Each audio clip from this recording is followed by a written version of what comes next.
Olá, tudo bem? Eu sou o Rui Ventura e a gente está aqui agora numa parte das aulas extras, que você sabe muito bem o que são. Algumas são voltadas à gramática, outras são voltadas ao vocabulário solto, algumas são aulas de música. E essa aqui em especial é uma aula sobre um verbo que acompanha todo mundo que já estudou um dia numa escola comum, que é o famoso verbo to be.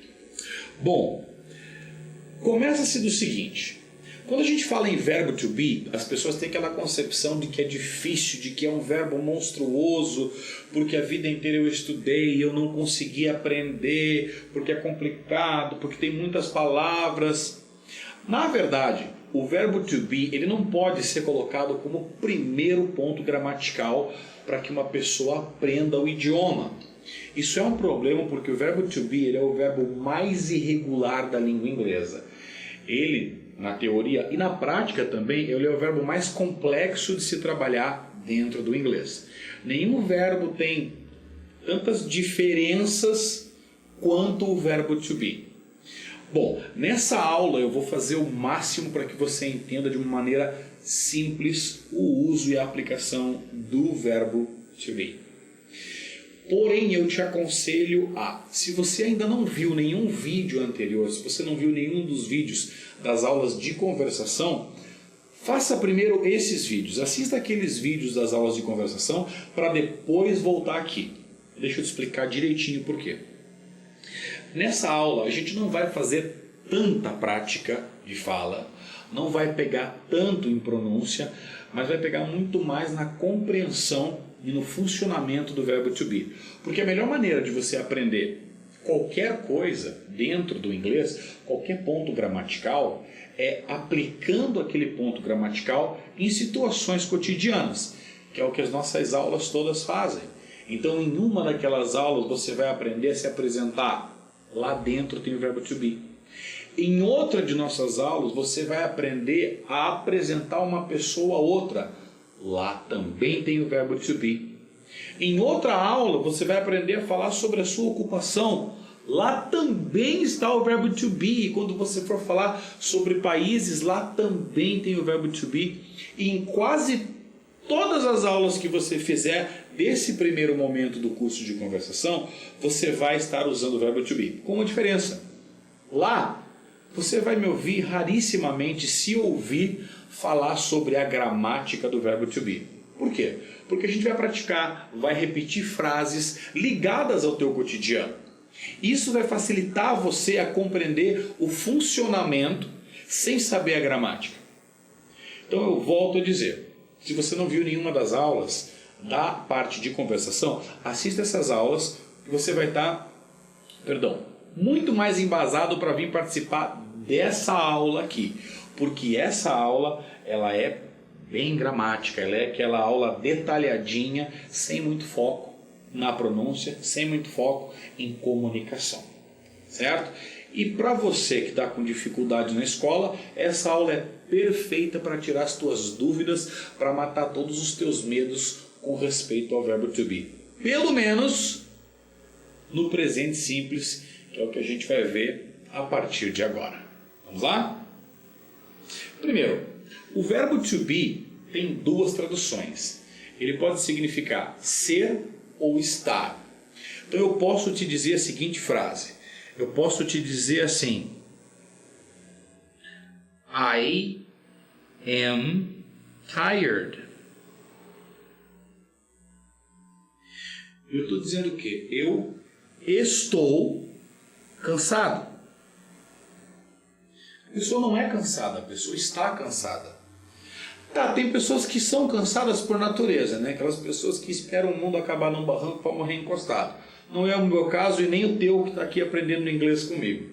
Mas eu estou cansado. Agora vamos ver uma frase onde eu coloque o verbo to be no sentido de ser e não de estar. Vamos falar sobre occupations, que é uma das aulas que a gente tem lá. Se eu te disser assim, I am a teacher.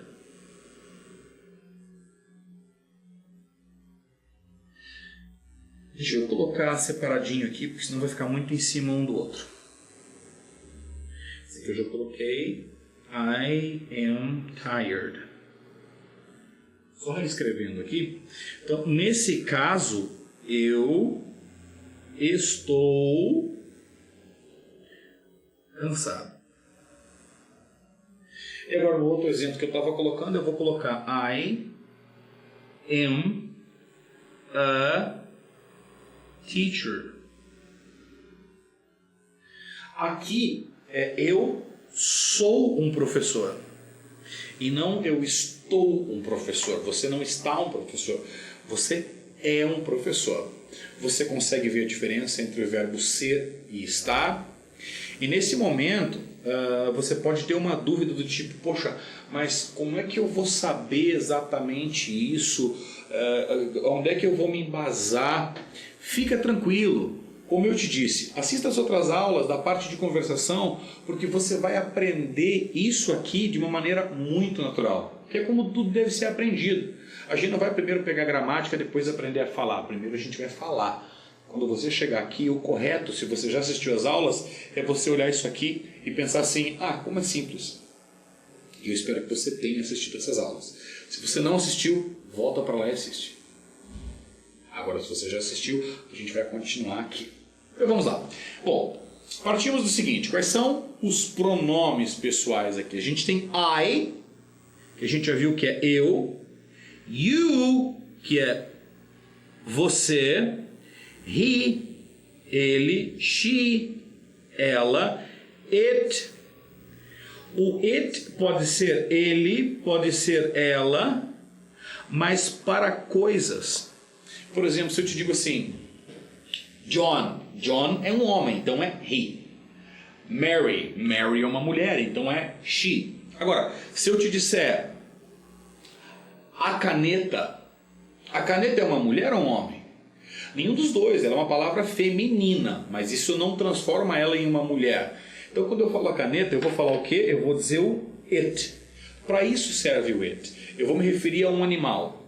É um homem ou uma mulher? Nenhum dos dois, ela é um animal. Então a gente vai usar o it.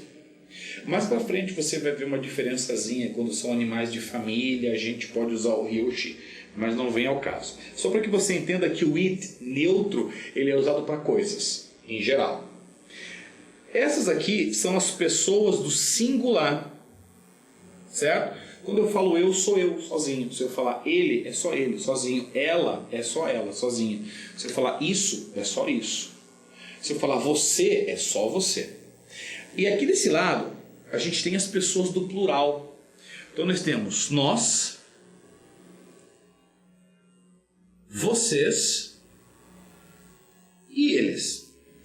Lembrando que esse eles vai se referir a he, she e it também. O they, ele é plural de todos os três, correto? Então agora que a gente já conhece os pronomes, a gente vai começar a aplicar o verbo em cima deles. Vamos lá? A gente vai começar com a forma afirmativa do verbo to be, certo? Então a base do verbo to be qual é? I am. Repete comigo. I am. You are. You are. He is. She is. It is. We are. You are. They are. Aqui a gente tem as contrações. Então olha, o am contraído, como é que ele fica? A gente vai tirar o a, colocar um apóstrofo e juntar ele no I. Então a gente tem I'm. Repete comigo, I'm. Aqui a gente tirou o quê? Tirou o a também e colocou o apóstrofo. Então fica your. Vamos lá? Your. Em todos eles você vai ver que a gente fez a mesma coisa. Quando era are, a gente tirou o a, colocou o apóstrofo, R, E. Certo? Isso aconteceu aqui, isso aconteceu aqui, aqui e aqui. Quando foi is, a gente tirou o i, colocou o apóstrofo s, que ficou he, she, it, is. Sem problemas? Então eu vou falar cada um deles e eu quero que você repita comigo. Vamos lá? I'm, your, his, she's, its, where, your, their. Exatamente. Aqui você pode tirar qualquer frase, você pode criar qualquer frase aqui que você vai dizer eu sou, estou, alguém é ou está. Como é que vai funcionar isso aí? Se eu colocar aqui, ó, a teacher, que foi o primeiro exemplo que a gente viu, lembrando que o foco dessa aula não é vocabulário e nem a conversação, é só para você entender o funcionamento do verbo to be. Olha que simples que ele é. Diferente do que você aprendeu que era difícil, veja como é simples.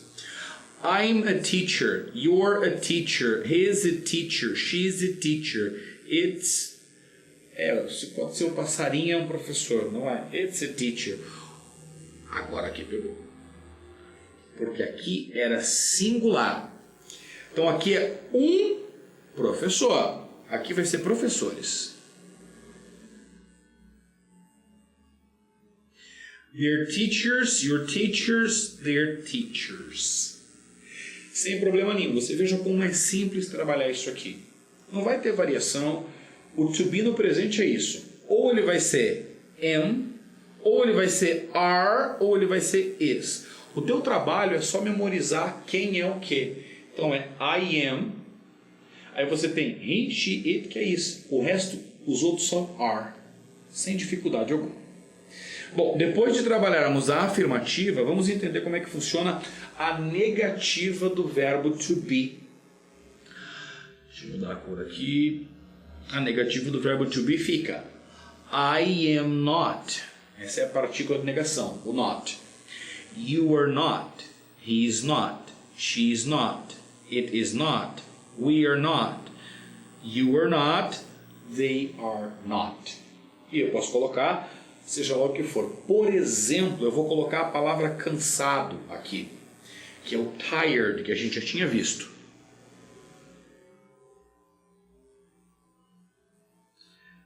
Cansado. Deu para entender, pessoal? Deu, né? Tudo isso aqui, se você colocar a palavra tired ali, tá certo. Porque eu vou te dizer assim, ó, I am not tired. Eu não estou cansado. We are not tired. Nós não estamos cansados. They are not tired. Eles não estão cansados. Aqui a gente tem contrações. As mesmas contrações que nós vimos lá nas frases afirmativas, só que agora a gente acrescentou o not, que é o que vai dar a negação na frase. Então eu posso dizer we are not tired, nós não estamos cansados. She is not tired, ela não está cansada. He is not tired, ele não está cansado. E todas elas estão corretíssimas. E a outra maneira da gente fazer a contração do verbo to be na negativa é você juntar o verbo com o not. Nessa primeira contração aqui, a gente fez o quê? A gente pegou o verbo e ligou o verbo no pronome e colocou o not sozinho. Perfeito, corretíssimo. Nessa segunda contração, a gente vai ligar o verbo no not, o que também está perfeito. Aqui a gente não tem essa contração. Existe uma contração, mas ela é um coloquialismo. O que é isso? Não é aceito gramaticalmente. É compreendido como um erro gramatical você falar, tá? Que é a palavra ain't. Vai ser usada para quase todas as negações. Não vamos nos ater a isso nesse momento. Então aqui a gente tem o are mais o not. O que aconteceu? Veio o apóstrofo, saiu o o e juntaram-se as palavras. E aqui a gente tem o isn't. Aconteceu a mesma coisa. O apóstrofo substituiu o o e juntaram-se as palavras. Então eu posso dizer they aren't tired. Eles não estão cansados. We aren't tired. Nós não estamos cansados. You aren't tired. Vocês não estão cansados. Então vamos entender que quando a gente fala no verbo to be na negativa, a composição dele qual vai ser? Sujeito, o verbo e o not. O verbo pode se ligar ao sujeito, ao pronome, fazendo uma contração, ou o verbo pode se ligar ao not, fazendo uma contração. Todas estão corretas. Vamos pegar o último de exemplo aqui. They are not. Primeira contração, they're not. Eu juntei o pronome com o verbo. E aqui they aren't. Eu juntei o are com a partícula de negação not. Entrou o apóstrofo que indica a supressão de alguma letra, ou seja, alguma letra foi tirada dali. Nesse caso, a letra que saiu foi o O. E nesse caso, a letra que saiu foi o A, do are, ou o E, ou I, do is. Certo? Tranquilo até então? Bom, você pode a qualquer momento voltar ao vídeo, fazer um pausa, me procurar, eu vou dar as respostas para você das suas dúvidas sem problema nenhum. Agora a gente vai visitar a forma interrogativa do verbo to be. Qual a diferença entre essa frase e essa frase? Simples de ver, né? Dessa frase afirmativa, eu puxei o verbo to be para antes do sujeito. Tirei ele daqui e agora eu tenho uma pergunta. Então a pergunta qual seria? Are you tall? Você é alto? Então, para fazer uma interrogativa com o verbo to be, tudo que você precisa fazer é tirar o verbo to be de onde ele está e botar ele antes do sujeito. Em base a isso aí. Super simples, sem dificuldade nenhuma. Prosseguindo, a gente vai trabalhar com algo chamado yes, no questions. O que é um yes, no questions? Perguntas que você vai responder com sim ou não. Aí você me diz, toda pergunta se responde com sim ou não. Não exatamente. Se você parar para pensar, não é qualquer pergunta que você responde com sim ou não. Por exemplo, eu posso te perguntar qual é o teu nome. Você vai me responder sim ou não? Onde você mora? Você vai me responder sim ou não? Então você entende que nem toda pergunta tem um sim ou não. Em inglês a gente tem isso bem trabalhado, que é o yes, no questions. A gente vai trabalhar em todos os tempos verbais, com todos os verbos, para que você saiba mexer com isso aqui. Em cima desse yes, no questions, vem mais um ponto gramatical interessante que a gente vai ver lá para frente, que chama-se question tag. Bom, o que é um yes, no question, então? Uma pergunta cuja resposta seja sim ou não. Dessa maneira, trabalhando esse tipo de pergunta, a gente já vai conseguir trabalhar junto a afirmativa, a interrogativa e a negativa. Vamos lá? Então eu pergunto assim, ó. Are you a teacher? Note que o verbo veio para frente. Isso caracterizou uma interrogação. Are you a teacher? Resposta. Yes, I am a teacher. Isso é o que a gente chama de uma resposta completa. Tá? Sim, eu sou um professor. Você também tem a opção de fazer o que a gente chama de short answer. Que seria isso aqui. Yes, I am. Faltou uma vírgula aqui, pessoal. Yes, I am. O que aconteceu? Eu coloquei o yes. A pergunta foi para mim, a resposta vai ser com I. E qual é o verbo to be para o I? Am. Então a pergunta aqui foi qual? Você é um professor? A resposta qual foi? Sim, eu sou um professor, ou simplesmente sim, eu sou. Yes, I am. Vamos à resposta negativa. Eu te pergunto, are you a teacher? De novo, foi para lá, caracterizou a pergunta. E a resposta negativa é no, I am not a teacher. Não, eu não sou um professor. Aqui a gente tem a caracterização de uma frase negativa. Também temos o short answer, que é o no, I am not, que a gente já viu lá. Vamos relembrar a sua memória? Olha só. Aqui, ó. I am not. A gente só colocou o no. Aquilo se chama yes, no questions. Ou seja, a resposta vai ser sim ou não. E daí você vai complementar. Como a resposta é no, a tua colocação do to be vai ser na negativa. Aí a gente chegou nessa resposta aqui. Opa. No, I am not. Não, não sou. Ou não, não sou um professor. A resposta completa e a que a gente chama de short answer.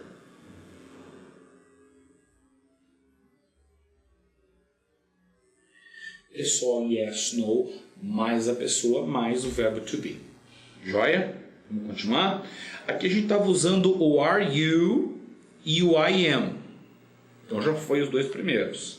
Aqui a gente vai usar o is she Brazilian? Ou seja, ela é brasileira? Se fosse uma frase afirmativa, estaria como? She is Brazilian. Como é uma interrogativa, o verbo que estaria aqui numa frase afirmativa vai para antes do she e pronto, criou-se uma frase interrogativa.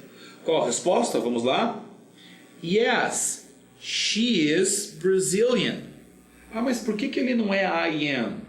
Porque a pergunta foi a respeito de quem? Dela. Então a resposta vai ser a respeito de quem? Dela.